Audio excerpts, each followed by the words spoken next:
जो होगी वो राज्य का विधानमंडल तय करेगा, ठीक है। और एक से अधिक भाषा हो सकती है, ठीक। आगे चलिए इसमें, परंतु जब तक राज्य विधानमंडल किसी भाषा को, अगर कोई राज्य विधानमंडल ऐसा है जिसने अपनी कोई राज्य भाषा नहीं घोषित, ऑफिशियल लैंग्वेज नहीं घोषित की है उसने अपने स्टेट की, तो उस स्थिति में क्या होगा? जब तक राज्य विधानमंडल किसी भाषा को राजभाषा के रूप में स्वीकार या अंगीकृत नहीं करता है, जहां तक कल था बेटा उसी में आगे कंटिन्यू करना है आपको, तब तक शासकीय प्रयोजनों के लिए अंग्रेजी का प्रयोग जारी रहेगा। तब तक शासकीय प्रयोजनों के लिए अंग्रेजी का प्रयोग जारी रहेगा।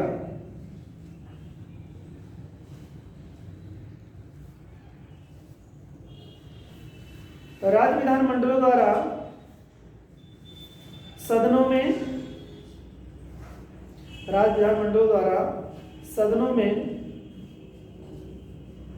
प्रस्तुत विधेयक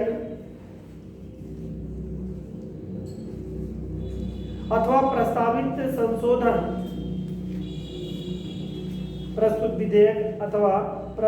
संशोधन एवं पारित सभी अधिनियम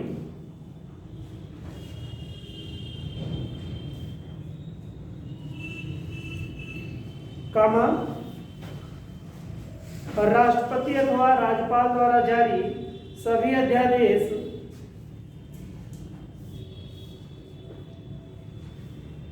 काफी इंपॉर्टेंट बात है, कहा इसमें राज्य विधानमंडलों द्वारा सदनों में प्रस्तुत विधेयक, यानी राज्य विधानमंडल जो सदन में अपना विधेयक पेश करेगा, इसके अलावा क्या कह रहा है, अथवा जो प्रस्तावित एवं पारित सभी अधिनियम, राज्य विधानमंडल की बात सब हो रही है, ठीक है। और इसके अलावा राष्ट्रपति अथवा राज्यपाल द्वारा जारी सभी अध्यादेश, ठीक। अब राष्ट्रपति क्यों कह रहा है राज्य के संदर्भ में? तो राष्ट्रपति क्यों कह रहा है कि जब मान लो स्टेट में राष्ट्रपति शासन लागू हो तो उसमें कौन बताएगा? राष्ट्रपति बना देंगे, राज्यपाल के निर्देश पे राष्ट्रपति अपना कर देंगे, यानी कि केंद्रीय मंत्रिमंडल कर देगा। तो इस नाते राष्ट्रपति अथवा राज्यपाल कह रहा है, तो ये ध्यान रखिएगा। राष्ट्रपति अथवा राज्यपाल द्वारा जारी सभी अध्यादेश संसद राज्य विधानमंडल, संसद कब बना पाएगी? वही कंडीशन होगी जब संसद राज्य विधानमंडल द्वारा जारी किए गए सभी आदेशों एवं नियमों के पाठ अंग्रेजी भाषा में ही होंगे। नियमों के पाठ अंग्रेजी भाषा में ही होंगे।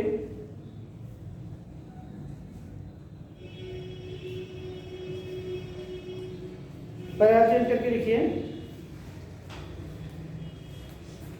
संघ की राजभाषा हिंदी इस समय कितने राज्यों की है? कुल 9 राज्य है जिनकी राज्य की संघ भाषा हिंदी है, ठीक है, जिन्होंने ऑफिशियल लैंग्वेज अपनी हिंदी स्वीकार कर लिया है। तो लिखिए इसमें, संघ की राजभाषा हिंदी इस समय, अब संघ की राजभाषा क्यों कह रहा है? क्योंकि संघ में है राजभाषा, उसकी ऑफिशियल लैंग्वेज वहां लिखी हुई है, बशर्ते अभी तक काम चलाया जा रहा है किससे? अंग्रेजी से। मिला के बात ये है, लेकिन कहा गया है संघ की भाषा, अगर पूछे कोई सीधे कि संघ की क्या भाषा है राजभाषा, तो हिंदी, लेकिन अभी अंग्रेजी काम चलाऊ है। लेकिन ऐसा कानून बना दिए कि काम चलाऊ अस्थायी हो गई है, और जो अस्थायी है वो काम चलाऊ है, यही तो हो रहा है। तो ये एक तरह से सोचने वाली बात है। थोड़ा सा कह दिया गया कि भाई ये मेरे भाई, ठीक, तो भाई है तो भाई है हमारे, लेकिन कह दिया गया कि भाई तब तक काम चलाएंगे इन भाई से जब तक कि सभी बाकी घर के लोग नहीं बोल देते कि यही मेरे भाई है ना, ऐसे कुछ कह सकते हैं आप इसको, कि जब तक कह नहीं लेते। और उसमें से ये भी कह दिया कि जब तक कोई एक भाई भी नहीं कहेगा तब तक ये भाई नहीं रहेंगे, तब तक हिंदी भाई से काम चलाना पड़ेगा, यानी अंग्रेजी भाई से काम चलाना पड़ेगा, हिंदी भाई ऐसे रहेंगे। चलिए, तो हिंदी इस समय 9 राज्यों के नाम लिख सकते हैं। आगे कंटिन्यू आप, उत्तर प्रदेश, उत्तराखंड, मध्य प्रदेश, 9 राज्यों, हाँ ठीक है, जो भी आपके उत्तर भारत के लगभग सारे राज्य हैं वो सभी आपके यहाँ पे आ जाएंगे। हाँ बिल्कुल वही, जहाँ पर आपका हरियाणा उधर क्या राजस्थान से शुरू करिए, अब फिर इधर बिहार तक आप चले आइए, ठीक। फिर इसके बाद में अब जो नए बटे हैं, 2 छत्तीसगढ़ हो वगैरह तो वही जाएंगे, मध्य प्रदेश वगैरह सब उधर रहेंगे आपके। उत्तर प्रदेश उत्तराखंड, मध्य प्रदेश, छत्तीसगढ़, बिहार, झारखंड, तो 3 से 6 तो ऐसे हो गए। बाकी 3 कौन कौन बचा? राजस्थान बचा, फिर इसके बाद हिमाचल प्रदेश बचा, फिर हरियाणा बचा, बस कहानी खत्म। इसके बाद में तो जो बोले सो निहाल वाला प्रदेश आ जाएगा। शास्त्रीय अकाल है, क्योंकि पंजाब में क्यों नहीं है? क्योंकि वहां पर एक सिख धर्म बहुत ज्यादा है, तो सिख धर्म होने के कारण पंजाब में ज्यादा है, ये चीजें हो जाती हैं। तो लिखा बेटा, नहीं जो लिख पाया वो देख ले कि उत्तर प्रदेश है, उत्तराखंड है, मध्य प्रदेश है, छत्तीसगढ़ है, बिहार है, झारखंड है, राजस्थान है और हरियाणा है, हिमाचल प्रदेश। ठीक है, अगर हम बात करें तो यही सारे प्रदेश जो हिंदी हैं। अब हिंदी में क्या है? पूरब में चले जाएंगे, इसी प्रदेश के पूर्वी क्षेत्र में आएंगे तो भोजपुरी हो जाएगी, बीच वाले प्रदेश में हम चले जाएंगे तो खड़ी बोली हो जाएगी हमारी, और उधर चले जाएंगे यानी कि एकदम उत्तर वाले हिस्से में चले जाएंगे इसके पश्चिम उत्तर वाले क्षेत्र में, तो वहां पर वही जट वाली भाषा हो जाएगी, खड़ी बोली का रूढ़ रूप दिखाई देगा वहां पे, है। ठीक है, जिस पे बात हम लोगों ने कल की थी। ओके, इसके अलावा तो जब सब इधर उधर रहेगा ही तो बचेगा कौन हो? और कौन बचेगा? दिल्ली एक केंद्र शासित प्रदेश भी आपका रहेगा। तो चलिए, हिमाचल प्रदेश तथा दिल्ली केंद्र शासित प्रदेश दिल्ली की भी राजभाषा है। हिंदी पहले लिखे हैं, है। इसके अतिरिक्त अहिंदी भाषी राज्यों में, इसके अतिरिक्त अहिंदी भाषी राज्यों में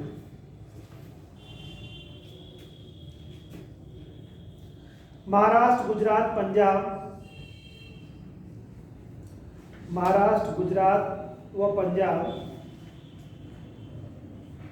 की, महाराष्ट्र, गुजरात एवं पंजाब की एवं केंद्र शासित प्रदेशों में, एवं केंद्र शासित प्रदेशों में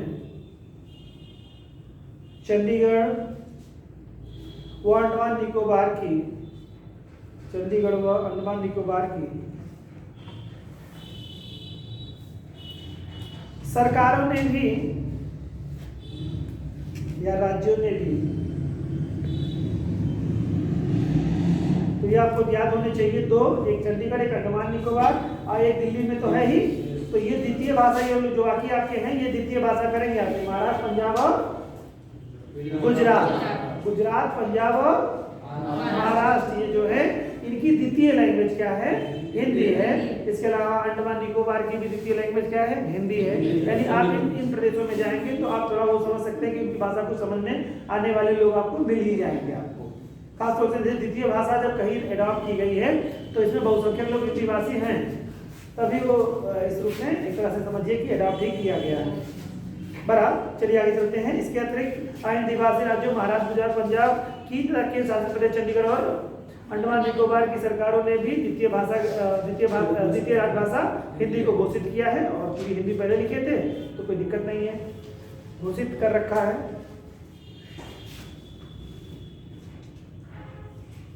इसके अलावा कुछ ऐसे राज्य हैं पूर्वोत्तर भारत के, जैसे मेघालय है, मिजोरम और नागालैंड। ठीक है, ये इनकी अंग्रेजी है तो लिख लीजिए, पैराग्राफ चेंज करके मेघालय, मिजोरम और नागालैंड,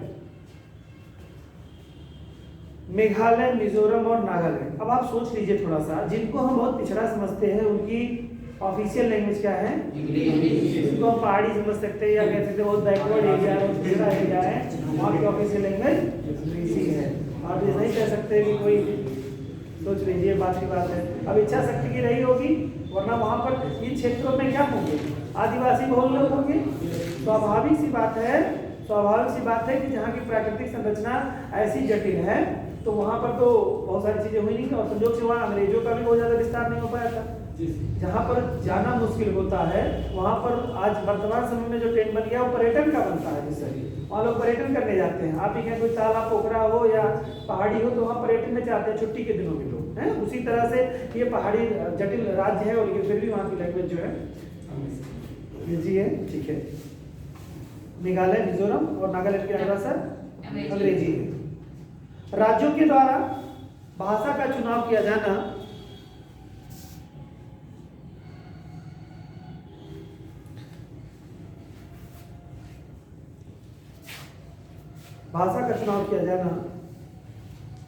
संविधान की 8वीं अनुसूची में वर्णित संविधान की 8वीं अनुसूची में वर्णित 22 भाषाओं तक ही सीमित नहीं है कि भाषा पत्रादि की, ये तो हो गया 8वीं अनुसूची में, यानी कि जो 22 भाषाएं हैं। देखिए समय समय पे क्या आपको पता है कि पहले जो मूल संविधान था उसमें कितनी भाषाएं थी? 14। समय के साथ जोड़ी जाती रही। अब इसमें क्या होता है कि हमारे यहाँ बहुत सारी भाषाएं भारत में बोली जाती हैं, बहुत सारी भाषाओं के बोलने वाले कम ज़्यादा की संख्या में लोग हैं। जब इनका दबाव और प्रेशर बढ़ने लगता है, जनसंख्या इनका एक ठीक ठाक मृत करने लगती है, मांग होती है, तो सरकार उनको समय समय पे जोड़ती जाती है अपनी भाषाओं में। इसी कारण से 14 से 22 हो गए हैं, आगे 22 से 32 भी हो सकते हैं समय के साथ में, ऐसा कुछ नहीं है। इसी नाते कहा गया है कि जो 22 भाषा, ध्यान से समझिएगा कि राज्य के ऊपर बाध्यता नहीं है कि 22 भाषाओं में से ही कोई करे, वो 23वीं भाषा के रूप में भी किसी को अपने ऑफिशियल लैंग्वेज ले सकता है। ठीक है, अब 23वीं भाषा तब हम मानेंगे उसको जब हमारे राजधान जो है 8वीं अनुसूची में अडॉप्ट करेगी सरकार। तो बहरहाल कहने का मतलब 22 में बाध्यता नहीं है राज्य की कोई और भी ऑफिशियल लैंग्वेज हो सकती है जो कि नहीं इसमें है। जैसे अंग्रेजी है क्या 22 भाषाओं में? तो यही एक है। ठीक है, तो ऐसी बहुत सारी चीजें हैं, हाँ होता है। तो मतलब ये चीजें नहीं हमारी हैं तो ये ले सकते हैं। अला भोजपुरिया राज्य तो कोई है नहीं। भाई देखिए छोटे स्तर पे हम लोग मांग करेंगे तभी तो पॉपुलैरिटी बढ़ेगी। जैसे कि आपकी दुखती ना जैसे कोई हाथ रख दे तो फिर तो आप समझ लो कि यही मेरा शुभचिंतक है ना। जैसे कोई भी घर वाले पढ़ाना बंद कर दें, कोई पड़ोसी मिल जाए जो आपका कट्टर दुश्मन हो, लेकिन ये बात कह दे नहीं भाई पढ़ाना तो बच्चे को चाहिए, तो आपकी इसके प्रति सहानुभूति कुछ भी हो भाई इस मुद्दे पे तो मेरे कैरियर के साथ उसके बाद ही। तो वो ऐसे जो लोग होते हैं उनका कुछ व्यक्तिगत अपना टेंशन भी हो सकता है, लेकिन ये भी कारण हो सकते हैं। चलिए आइए देखते हैं। तो पत्रादि की भाषा यानी चिट्ठी पत्री कहाँ देंगे, केंद्र को कैसे चिट्ठी भेजेंगे, राज्य को कैसे चिट्ठी भेजेगा, है ना। तो वो उसकी भाषा क्या होगी, तो हेडिंग करिएगा पत्रादि की भाषा। पत्रादि की भाषा, इसे ऑफिशियल लैंग्वेज फॉर कम्युनिकेशन, यानी कि पत्राचार कैसे करेंगे, या पत्राचार की भाषा या पत्रादि की भाषा जो भी कह सकते हैं आप, पत्राचार कैसे करेंगे आप, हाँ।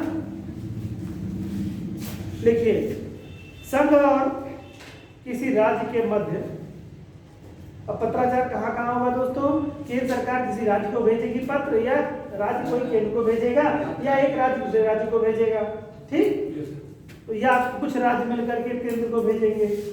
तो ऐसे ही है, संघ और किसी राज्य के मध्य अथवा दो राज्यों के मध्य पत्र संव्यवहार किस भाषा में किया जाएगा,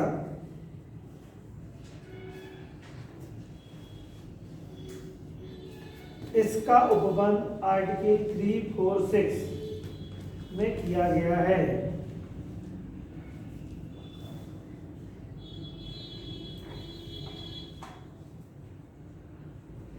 यह अनुच्छेद कहता है कि संघ में, यह आर्टिकल कहता है कि, या यह अनुच्छेद कहता है कि संघ में शासकीय प्रयोजनों के लिए, संघ में शासकीय प्रयोजनों के लिए प्राधिकृत भाषा ही, संघ में शासकीय प्रयोजनों के लिए प्राधिकृत भाषा ही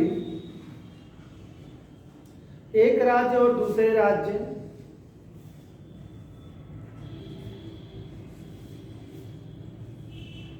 या संघ और राज्य के बीच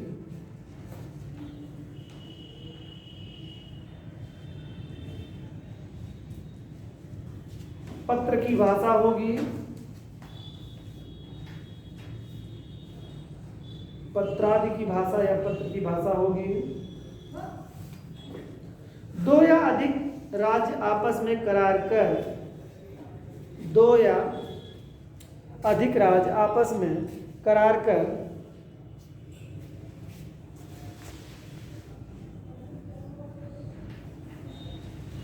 राजभाषा हिंदी को पत्रादि की भाषा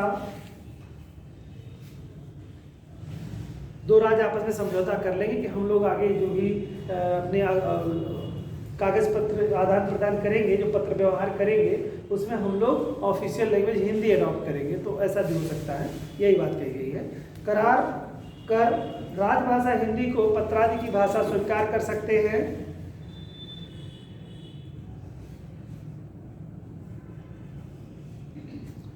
वर्तमान समय में हिंदी तथा अंग्रेजी दोनों का प्रयोग, वर्तमान समय में हिंदी तथा अंग्रेजी दोनों का प्रयोग संघ के शासकीय प्रयोजनों हेतु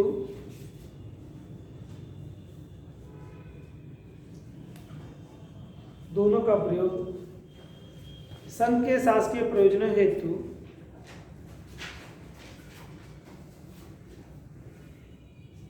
अधिकृत है या अनुज्ञात है। इस शब्द अनुज्ञात भी है तो लिख लीजिए, अनुज्ञात मतलब और अधिकृत है, ठीक है। आप दो ही में ही पत्र व्यवहार करेंगे, केंद्र जो भी करेगा, ठीक है।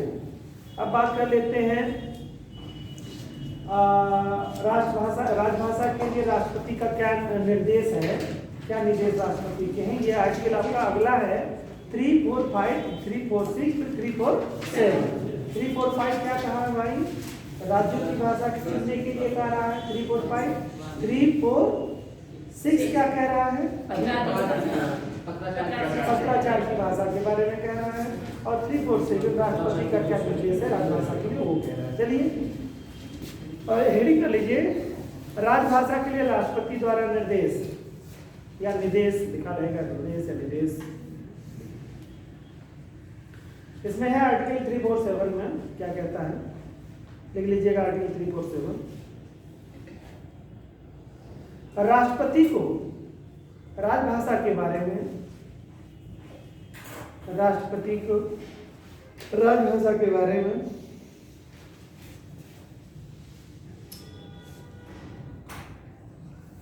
राज्यों को निर्देश देने की शक्ति दी गई है, राज्यों को निर्देश देने की शक्ति दी गई है।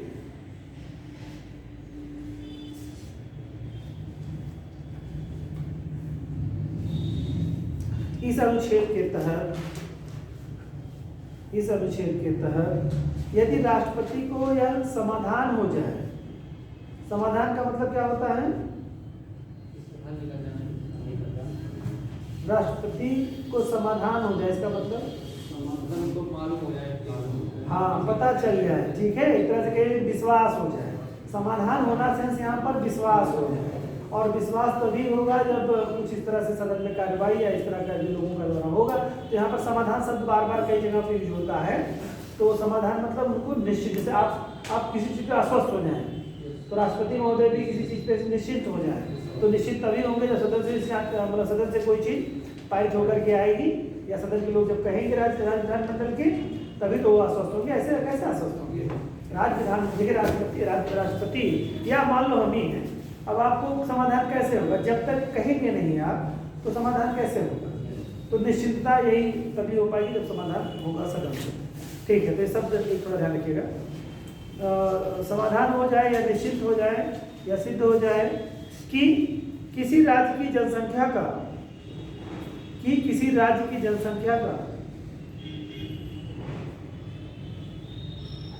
पर्याप्त भाग, किसी राज्य की जनसंख्या का पर्याप्त भाग अपने द्वारा बोली जाने वाली किसी भाषा को, किसी राज्य की जनसंख्या का पर्याप्त भाग अपने द्वारा बोली जाने वाली किसी भाषा को राज्य द्वारा, किसी भाषा को राज्य द्वारा मान्यता प्रदान करना चाहती है, तो किसी भाषा को राज्य द्वारा मान्यता प्रदान करना चाहती है तो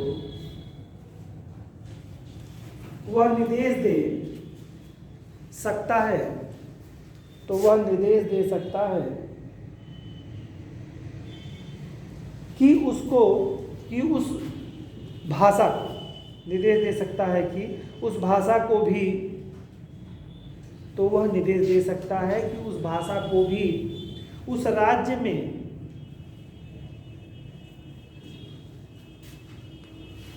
उस राज्य में सर्वत्र या किसी भाग में, पूरे राज्य में भी हो सकता है या राज्य के किसी एक हिस्से में भी हो सकता है, यही बात कह रहे हैं यहाँ पे। सर्वत्र या किसी भाग में शासकीय मान्यता दी जाए, शासकीय मान्यता दी जाए। इस प्रकार यह उपबंध किसी राज्य की जनता को, इस प्रकार यह उपबंध किसी राज्य की जनता को अपनी भाषा को शासकीय भाषा का दर्जा, अपनी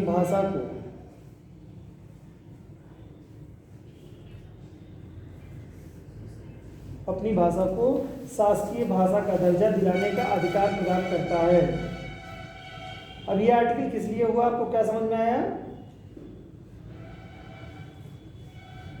कि देखो 347 क्या कहा भैया? एक लाइन में कोई बताना है चाहे तो क्या कहेगा? राष्ट्रपति को विश्वास हो जाता है कि वहाँ की मैक्सिमम जो जनसंख्या है इसी लैंग्वेज को ज़्यादा बोल रही है, तो उसको राजभाषा के लिए लागू हो सकता है।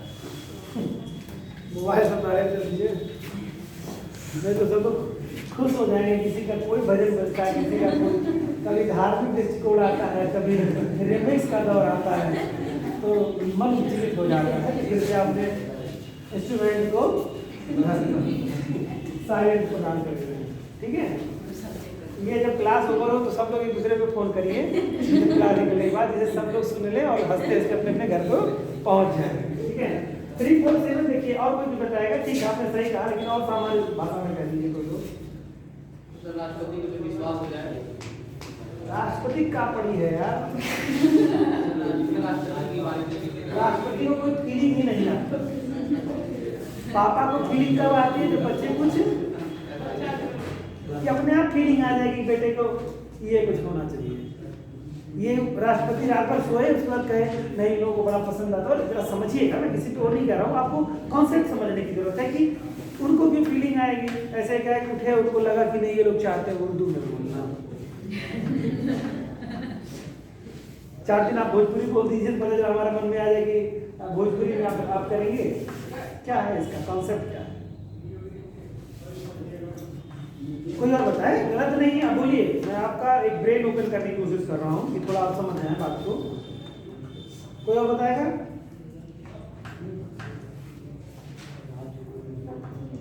बताइए, बोलोगे बेटा, बताओ क्या है?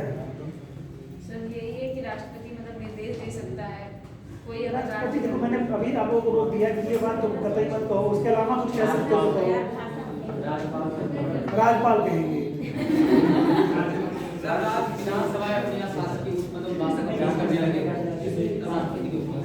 लास्ट वाली लाइन में सारा जवाब छुपा है।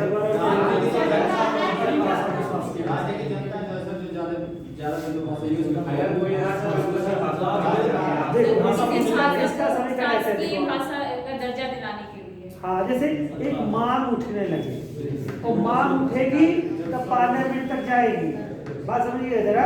जैसे ये पूरा राज्य है, अब ये इतने राज्य के लोग हैं, अब इनका भी एक प्रतिनिधि है मान लो, तो हल्ला मचाएंगे कि ये भाषा वहाँ पहुँचाओ, नहीं पहुँचाओगे तो आना इस बार जूते की माला पहना देंगे। तो क्या करेंगे वो कहेंगे या आंदोलन करेंगे, मुख्यालय का घेराव करेंगे, कुछ कूटपटांग काम करेंगे ना, तो बात जाएगी। और जानते ही हैं प्रतिनिधि उनके साथ हमेशा हो जाता है जिसके साथ हुजूम होता है। जैसे 100-200 लोग घेर के कहीं खड़े हो जाए तो प्रतिनिधि अगर उसके खिलाफ नहीं कोई काम है तो तुरंत आकर के उसकी भाषा बोलने लगते हैं और कहेंगे ये मांग है प्रशासन ये काम करे। सत्ता पक्ष के लोग करने लगे, फिर सरकार के खिलाफ ही खड़े हो जाते हैं। मतलब ऐसा नहीं तो क्यों, वो प्रतिनिधि हैं, जानते हैं चुनाव में हार जाएंगे फिर। तो ऐसा ये कॉन्सेप्ट है कि जनता चाहती है किसी विशेष क्षेत्र की, किसी राज्य के विशेष क्षेत्र की, या पूरा राज्य चाहता है कि जनता चाहती है, तो वो राष्ट्रपति इसके लिए कार्य कर सकते हैं। 3479 का वो भाषा को ये इस तरह से वो उस क्षेत्र में बोलने के लिए अधिकृत कर सकते हैं या चीजें कर सकते हैं, लेकिन वो स्वतः से कुछ नहीं कर सकते। उनकी एक खुद की फीलिंग नहीं है, ये वहां से अब वो ऐसे कैसे आएगा, जनता कहेगी क्या। अब जनता जैसे बोडोलैंड की बात आप देखें, सुना होगा असम में बोडोलैंड को लेकर के बड़ा आंदोलन था, अलग राज्य की मांग कर रहे हैं, भाषा की बात, तमाम सारा चीजें, परिषद वगैरह बैठी थी, उसके बाद क्या अपडेट किया गया। आपने सुना होगा कि गृह मंत्री पिछले 1.5 साल पहले की घटना है 2 साल की, वहां पर काफी कुछ जाने के बाद में फिर समझौता और तमाम सारी चीजों पर डिस्कस होने के बाद काम हुआ। तो राज्यपाल राष्ट्रपति को यही पावर है कि अगर किसी क्षेत्र विशेष में इस तरह की डिमांड उठती है तो उसमें वो उस क्षेत्र के लिए उनको अप्रूवल दे सकते हैं। और वो आएगा कैसे, जनता मांगेगी, जनता का कोई कम्युनिकेशन राष्ट्रपति से सीधे हो नहीं सकता है, वो सदन के थ्रू होगा। तो ये चीज है, उनको एक तरह से कहिए जैसे फंडामेंटल राइट है, उसके लिए आर्टिकल 226 और 32 ये मिला हुआ सुप्रीम कोर्ट को, है ना। तो ये शक्तियां मिली हुई है सुप्रीम कोर्ट को और हाई कोर्ट को कि वो दे सकते हैं। एक चीज यहाँ पे एक इसमें थोड़ा सा मेरे एग्जांपल में थोड़ा सा डिफरेंस ये है कि न्यायिक पुनर्विलोकन की सॉरी उसको खुद ही कोई चीज जैसे PIL दायर कोई कर दे या तो सुन सकता है, मौलिक अधिकार पे डिपेंडेंट कोई बात है, या वो स्वतः से संज्ञान ले ले, सुप्रीम कोर्ट स्वतः संज्ञान ले ले, तो ये तो सुप्रीम कोर्ट की अतिरिक्त शक्ति हो गई। अन्यथा अगर इसको हटा दिया जाए कि स्वतः संज्ञान ले लेता है तो राष्ट्रपति की जो मौलिक अधिकारों को सुप्रीम कोर्ट और हाई कोर्ट की जो मौलिक अधिकारों की रक्षा के लिए 32 और 226 दिया गया है, जो पावर एक तरह से कहिए कि मौलिक अधिकारों की रक्षा के लिए है, वही तरह से भाषा की रक्षा के लिए राष्ट्रपति को शक्ति मिली हुई है कि लोग कहें सदन तक जाए, फिर वो उसको आदेश जारी करा दे कि भाई ठीक है, कोई दिक्कत नहीं है। ये चीजें आपको देखनी होंगी। कोई हमको बताएगा कि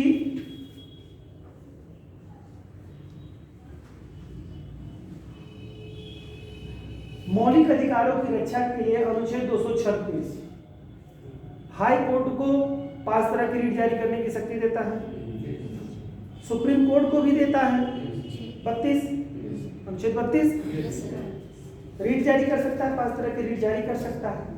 दोनों की रीट जारी करने की जो पावर है, जैसे किन्हीं अन्य प्रयोजनों के लिए भी रीट आर्टिकल 226 के तहत हाई कोर्ट जारी कर सकता है, सुप्रीम कोर्ट जारी नहीं कर सकता। और सुप्रीम कोर्ट कब जारी कर सकता है,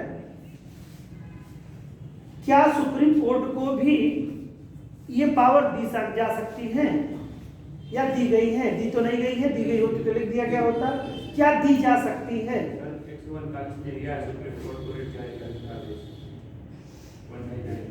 139 में क्या दिया है? रीट जारी करने की कह रहा हूं ना, तो मैंने रीट 5 तरह की जारी करने के लिए 32 दी है और 226 हाई कोर्ट को है। लेकिन जब आपने पढ़ा है तो आपने देखा है कि उसमें कि हाई कोर्ट की जो रीट जारी करने की शक्ति है वो फंडामेंटल के अतिरिक्त किन्हीं अन्य प्रयोजनों के लिए भी वो रीट जारी कर सकती है, आपने पढ़ा होगा। लेकिन किन्हीं अन्य प्रयोजनों के लिए सुप्रीम कोर्ट रीट नहीं जारी कर सकती। तो किस आर्टिकल में दिया गया है कि सुप्रीम कोर्ट भी किन्हीं अन्य प्रयोजनों के लिए रीट जारी कर सकती है? तब जब संसद कानून बना दे कि आप भी किन्हीं अन्य प्रयोजनों के लिए रीट जारी कर सकते हैं। ये किस आर्टिकल में है? ये आप लोगों के लिए मेरा प्रश्न है। आज जाइए संघर्ष करिएगा, मिल जाएगा आसानी से तो ठीक है, नहीं मिलता है तो फिर हम लोग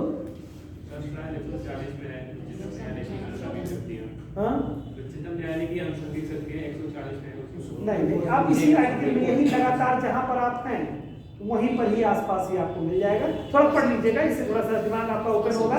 जो बच्चे संघर्षशील हैं, ये है, मैंने आपको बता दिया यहाँ पर मैंने आपको एक हिंट दे दी कि है संसद को ये पावर है कि वह मतलब जो है कानून बना करके किन्हीं अन्य प्रयोजनों के लिए सुप्रीम कोर्ट भी, जैसे हाई कोर्ट किन्हीं अन्य प्रयोजनों के लिए रीट जारी कर सकता है, तो कानून वो भी बना दे बेटा, तो वो भी रीट जारी कर सकता है। कौन? Supreme court. बस इतना समझ लेना। क्वेश्चन मेरा था ये सुप्रीम कोर्ट है या हाई कोर्ट है, तो ये दोनों जो है मौलिक फंडामेंटल राइट के लिए ये भी और फंडामेंटल राइट के लिए ये भी देते हैं। अब ये देता है अनुच्छेद 32 के तहत और ये 226 के तहत। ठीक, ये तो है सबके लिए।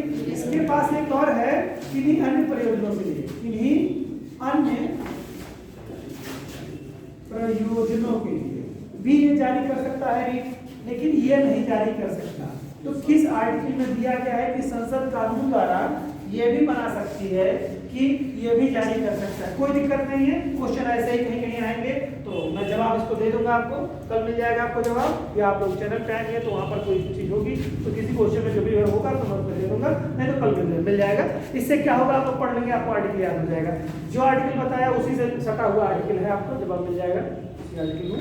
चलिए आगे अब देखिए, सुप्रीम कोर्ट और हाई कोर्ट, सुप्रीम कोर्ट और हाई कोर्ट आदि की भाषा। सुप्रीम कोर्ट और हाई कोर्ट आदि की भाषा, या सुप्रीम कोर्ट हाई कोर्ट की भाषा, या कामकाज की भाषा, बेटा कुछ भी कह सकते हो उसको, कामकाज की भाषा। ये इसके अगला आर्टिकल है 348, 348। ये क्या कहता है, अनुच्छेद 348 के तहत सुप्रीम कोर्ट तथा हाई कोर्टों की कार्रवाइयों, सुप्रीम कोर्ट और हाई कोर्ट की कार्रवाइयों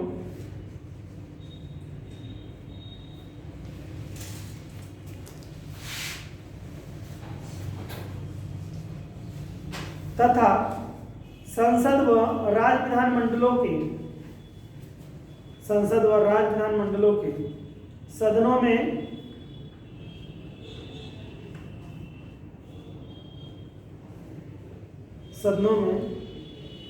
विधेयकों, राज्य विधानमंडल के सदनों में विधेयकों का अधिनियमों तथा अध्यादेशों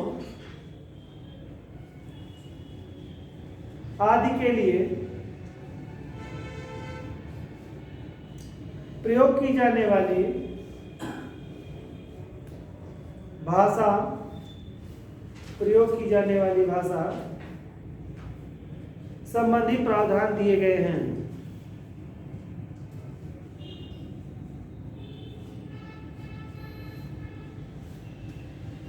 इसके अनुसार, यानी इस आर्टिकल के अनुसार, जब तक संसद विधि द्वारा अन्य उपबंधित न करे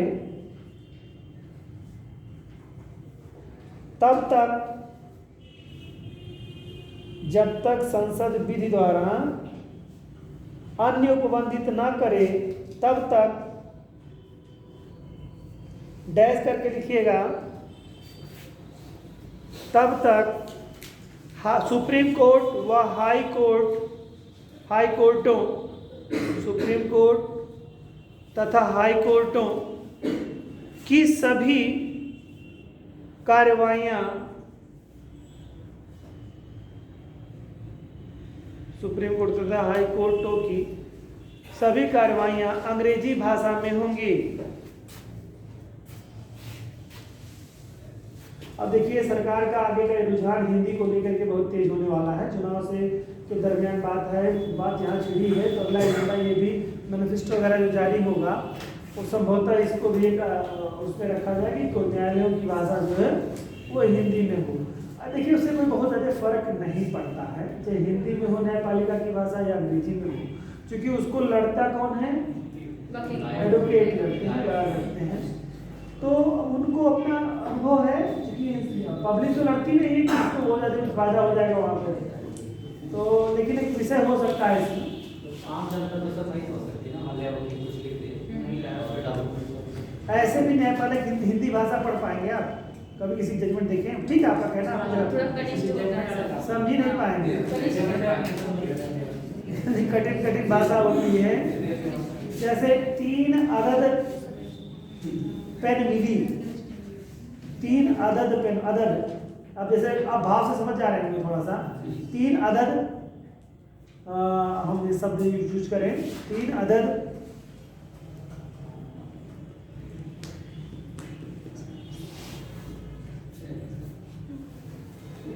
क्या कह सकते हो उसको, जैसे कोई शब्द है, मान लो जैसे मैंने कहा 3 अदद कारतूस मिला, तो कारतूस आप समझ गए तुरंत, एक कारतूस है, बुलेट है, मिल गया। अदद मतलब समझते हैं, देखा, 3 अदद चाकू बरामद किए गए, ज्यादा देखा, एक छोटा सा शब्द है, इतना लोग घूम गए। दर्जन, कोई मिलियन बोल देगा, कोई बिलियन बोल देगा। ऐसी ऐसी भाषा लिखते हैं ना, जानते हैं थानों में जब FIR लिखा जाता है, एक एक शब्द लिखते हैं कि मतलब आपको समझ में नहीं आएगा, केवल पढ़ करके आप मूल शब्द समझ पाएंगे। वो क्या है, अंग्रेजों के जमाने से चली आ रही जो परंपरा में भाषा यूज होती थी, वही भाषा अभी भी यूज होती है। तो अदद मतलब जिंदा, जिंदा मतलब एक अदद मतलब बरामद किया गया ना, मतलब जिंदा यानी कि साक्ष्य मतलब एक उपस्थिति है, संख्या अदद मौके में नहीं, मतलब अदद कारतूस प्राप्त हुआ है, अदद यानी कि और जिंदा एक तरह से जिंदा कारतूस प्राप्त हुआ, समझ रहे हैं। एक एक भाषा होती है, न्यायपालिका की भाषा तो बड़ी जटिल होती है। अरे भाई तो वो हिंदी उर्दू, अब आप संस्कृत सोच रहे हैं, संस्कृत में लिखेंगे जो न्यायपालिका की भाषा। ठीक है, आपका कहना सही है कि इसमें जो सर हिंदी उर्दू सब मिक्स है। अब भैया उसमें करेंगे तो हिंदी तो अपने आप में सब बटोरे हुए हैं। आप कह दो कि तो विदेशी भाषा है, सब इंस्पेक्टर हिंदी में लिख दिया, हाँ? तो कोई भी चीज है, प्रधानाध्यापक है, कोई भी ऐसा शब्द आप ले लेंगे हिंदी के, तो हिंदी क्या है? हिंदी तो तत्सम तद्भव से है, ठीक। फिर देशज विदेशज भी हैं और कुछ संकर भी हैं, तो तब तो हिंदी है। अरबी फारसी हिंदी नहीं है। चलिए हिंदी पढ़ाने का अवसर मिलेगा तो वो बताएंगे। हिंदी में जब आप देखते हैं तो हिंदी में तो आपको हमेशा क्वेश्चन समीक्षा अधिकारी में जाएंगे तो 10 नंबर तत्सम से 10 नंबर तद्भव से, धड़ाक से 20 नंबर बटोर लेते। अरे भाई पंचायत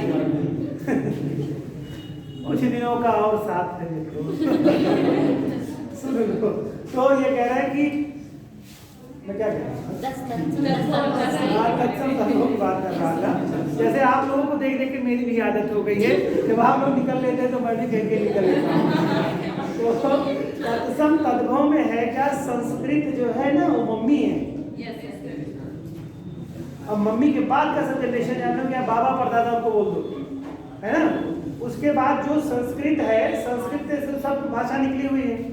मैं अभी बहुत संक्षेप में बताऊंगा आपको कि जैसे अगर आपने भाषा का हिंदी के लिए, हिंदी की बात हम लोग कर रहे हैं, तो हिंदी में क्या है ना, हिंदी क्या है सबसे, यहाँ हमारी जो लैंग्वेज है वो सबको अडॉप्टेड है। आओ तुम भी आओ, जगह दे देंगे, हमारे जगह देने वाली बात है, आओ तुम भी जगह ले लो, तो सबको दिया हम लोगों ने। अरबी फारसी जो तुर्क लोग आए उनको भी जगह दे दी, उनकी भी ऑफिशियल लैंग्वेज ले ली हम लोगों ने, है ना। अंग्रेज आए तो उनसे भी कुछ ले लिया, अंग्रेजों में कई तरह के लोग आए तो उन सबसे लिया, फ्रेंच लिया, पुर्तगाली लिया, है ना, अंग्रेजी लिया, ये सब लिया हम लोगों ने ना।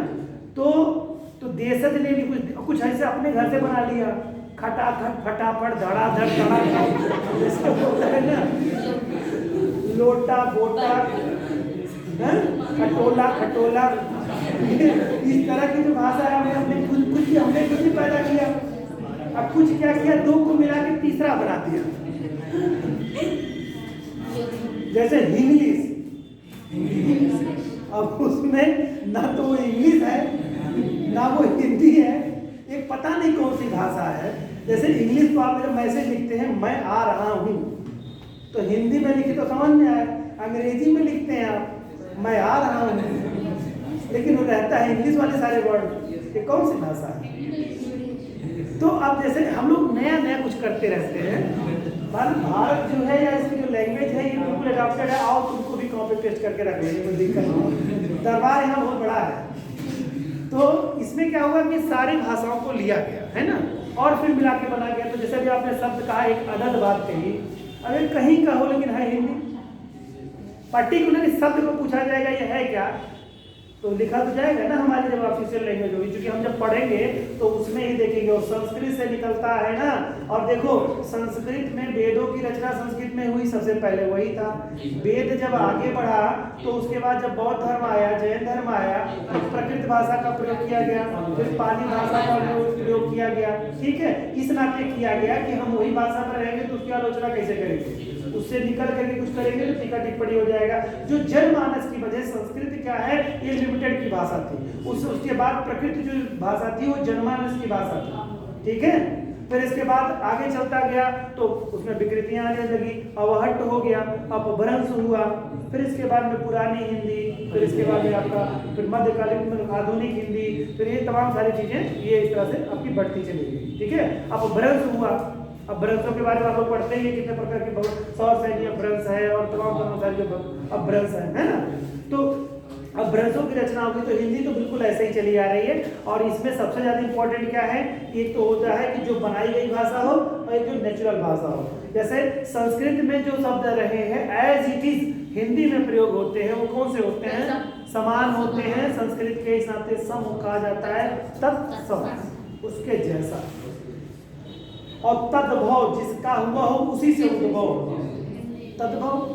तो तद्भव मतलब संस्कृत से जिसका हुआ हो जन्म, जैसे कपूर है, कर्पूर है, कपूर है ना। तो इस तरह से है, कर्पूर हो जाएगा संस्कृत, कपूर हो जाएगा प्रकृत और कपूर हो जाएगा हिंदी। तो इस तरह से आपको चलेंगे। तो हिंदी में बहुत सारी चीजें हैं, बहुत ही इंटरेस्टिंग सब्जेक्ट है, मजा आ जाता है पढ़ने के बाद। और उत्तर प्रदेश लोक सेवा आयोग की जो परीक्षा है उसके लिए हिंदी का महत्वपूर्ण का सेगमेंट होता ही है।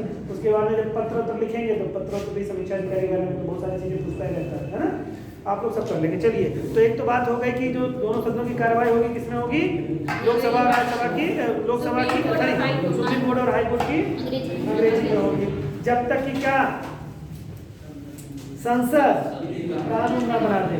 तो अब यही कहते रहे। अभी देखिए मैंने बताया ना, 2 दिन पहले रिजवी साहब ने बोला, क्या बोला कि भाई न्यायपालिका की भाषा भी हिंदी का प्रयोग होना चाहिए। तो कहने से थोड़ा फर्क पड़ेगा, कानून बनाओ कहना चाहिए। तो 2-3 बार और कह देंगे, वो गुस्सा के बिल ले आएंगे, इन लोग कॉपी पेस्ट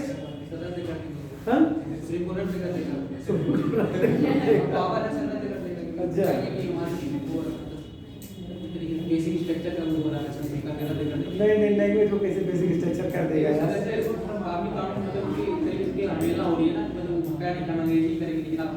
तो फिर एक कानून बनाएगा, फिर कहेगा ये नहीं है, तो फिर जो बैठ जाएगी कमेटी, फिर कहेगी इसके दायरे में है कि नहीं, उसका मूल्यांकन कर लेगी कि बेसिक स्ट्रक्चर है कि नहीं है। डिफिनीशन अगर कह देगी बेसिक स्ट्रक्चर तो एग्जीक्यूटिव आ जाएगा, कह देगी नहीं है तो हो जाएगा। भला इसमें किया जा सकता है, इसमें कोई बड़ा इशू नहीं है। लेकिन इतना बड़ा परिवर्तन हो जाएगा, ये मूलचूल परिवर्तन हो जाएगा, बहुत बड़ी बात है। आज जमाना बदल रहा है डिजिटलाइजेशन का, हिंदी कठिन लगती है, अंग्रेजी आसान लगती है जिन लोगों ने पढ़ रखा है। और लिटरेसी का रेशियो 70.6 समथिंग है, जनगणना हुई नहीं तो हम जानते 96% लोग हुए हैं शिक्षित। नहीं हुए होंगे, अरे यार 86 तो हो ही गए होंगे भाई। हाँ, तो बाकी बचा क्या, इसके बाद कोई बचा ही नहीं। 15% तो हर जगह रहेंगे, 10%। मतलब समझ रहे बात का क्या है। आंकड़े जब कागजी देखने हैं, जैसे आपने कहा ऐसे अपना नाम लिखा,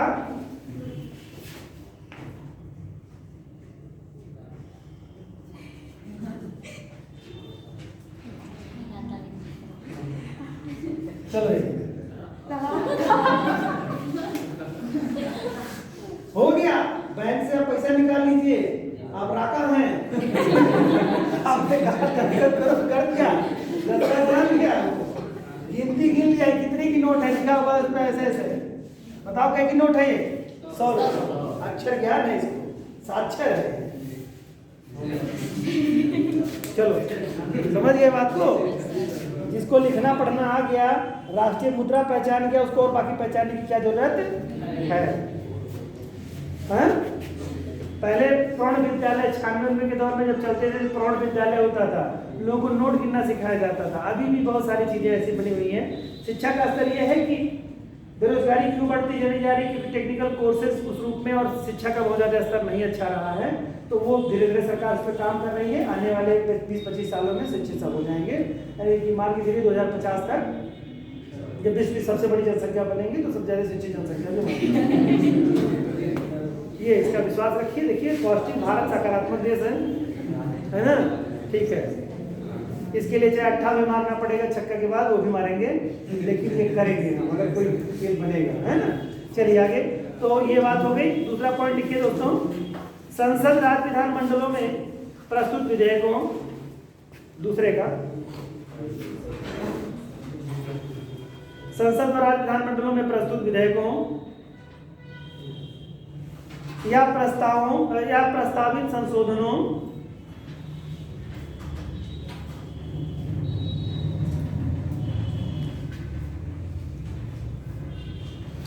संसद व राज्य विधानमंडलों में प्रस्तुत विधेयकों या प्रस्तावित संशोधनों, कामा पारित सभी अधिनियमों, कामा लगा के सब लिखते चलिए, कामा पारित सभी अधिनियमों, कामा राष्ट्रपति और राज्यपाल द्वारा जारी सभी अध्यादेशों, राष्ट्रपति और राज्यपाल द्वारा जारी सभी अध्यादेशों तथा संसद व राज्य विधानमंडलों द्वारा, संसद व राज्य विधानमंडलों द्वारा बनाई गई विधियों, राज्य विधानमंडलों द्वारा बनाई गई विधियों के अधीन, बनाई गई विधियों के अधीन निर्मित सभी, बनाई गई विधियों के अधीन निर्मित सभी नियमों, कामा विनियमों और उपविधियों के प्राधिकृत पाठ अंग्रेजी भाषा में होंगे।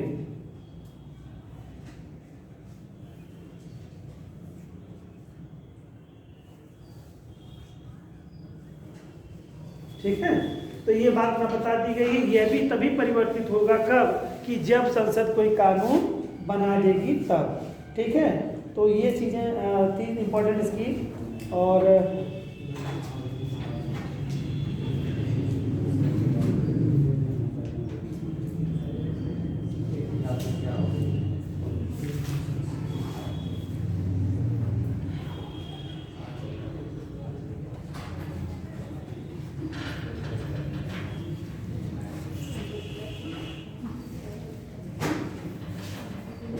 अगला पॉइंट टिक करिए बेटा,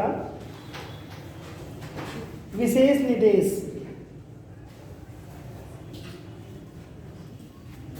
विशेष निर्देश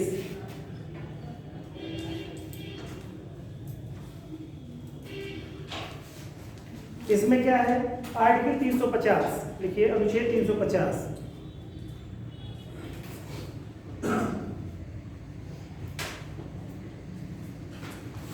इस ऐसे लिखिए इसको,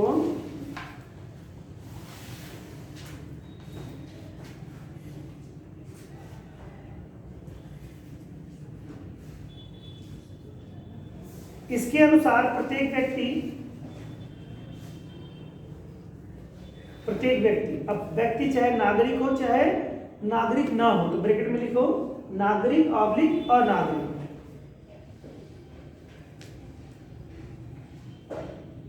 प्रत्येक व्यक्ति ब्रैकेट में नागरिक ऑब्लिक अनागरिक या अनागरिक ब्रैकेट बंद अपनी व्यथा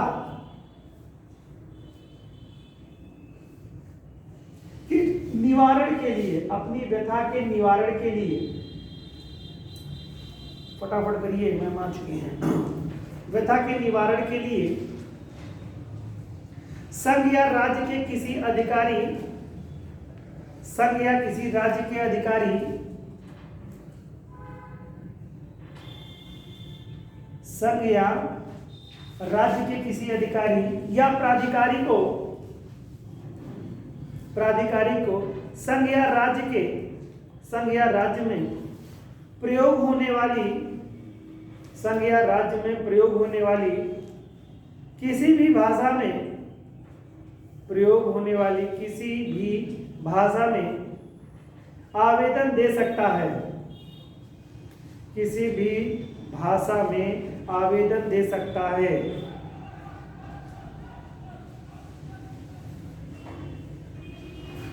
अतः किसी आवेदन को केवल, अतः किसी आवेदन को केवल इस आधार पर अस्वीकार नहीं किया जा सकता कि वह राजभाषा में नहीं है, कि वह राजभाषा में नहीं है। ठीक है, यानी कि कोई व्यक्ति है, जैसे मान लो कोई फ्रांसीसी आ गया, कोई डच आ गया, कोई पुर्तगाली आ गया, कोई कुछ आ गया, उसको कोई आवेदन, कोई समस्या है, वो अगर आवेदन करता है किसी अपनी भाषा में, तो उसको आप इस बात पे नहीं कहें कि हमारी ऑफिशियल लैंग्वेज नहीं, हम आपका एक पत्र अस्वीकार करते हैं। या मान लो कोई गैर, मान लो हिंदी भाषी राज्य है, वो आ गया, कोई पत्र व्यवहार राज्य सरकार से करना चाहता है, तो वो ये मना नहीं करेंगे।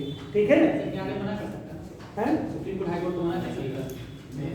देखिए यहाँ पर जो बात कह रहा है, यहाँ पर देखिए शब्द एक यहाँ पर रखा हुआ है आपका कि वहाँ की जो कार्यवाही होगी वो उसके लिए निर्धारित किया गया है।